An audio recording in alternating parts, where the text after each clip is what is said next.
Philippe Raveau, je suis professeur d'épidémiologie à l'université Paris-Cité et à l'université Columbia à New York. Après un parcours dans le domaine médical, puisque je suis rhumatologue, j'ai bifurqué vers l'épidémiologie et réalisé une thèse d'épidémiologie. Et j'ai créé et fondé le CRES avec certains collègues en 2014 et je suis directeur du CRES depuis cette date. L'idée de ce centre était d'avoir une masse critique dans un domaine qui était la santé publique, domaine qui n'était pas forcément extrêmement valorisé dans notre université où la recherche dite fondamentale était beaucoup plus en vogue.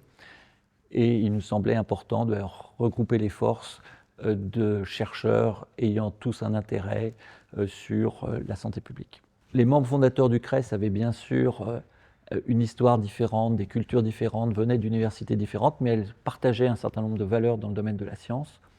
D'abord, une valeur très importante, c'est que la science est un sport d'équipe. La deuxième chose très importante, c'est aussi que sans une recherche éthique, responsable, transparente, il ne peut pas y avoir de recherche à un niveau d'excellence.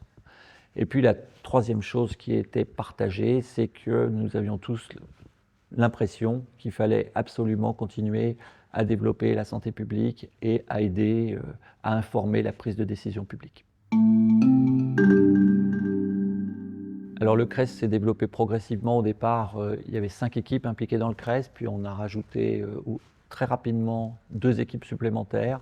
Et puis lors du dernier quinquennal en 2018, 2 équipes encore nous ont rejoints, dans ce qui faisait un total de 9 équipes.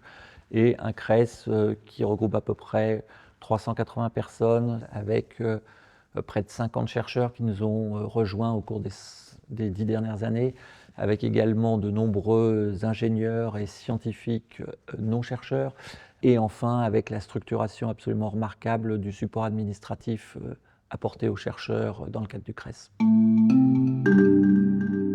C'est vraiment d'avoir un impact sur la décision publique dans un certain nombre de domaines.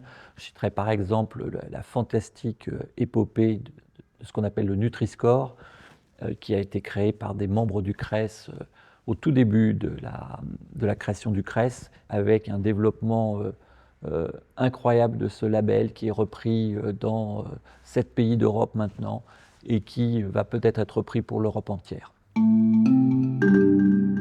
Pour moi, c'est vraiment la reconnaissance par nos pairs de l'excellence de la recherche effectuée dans le CRES, comme ça a été le cas dans les dernières évaluations où certains membres du CRES ont même relevé le nombre de fois où on disait que le CRES était remarquable, étonnant, superbe, etc.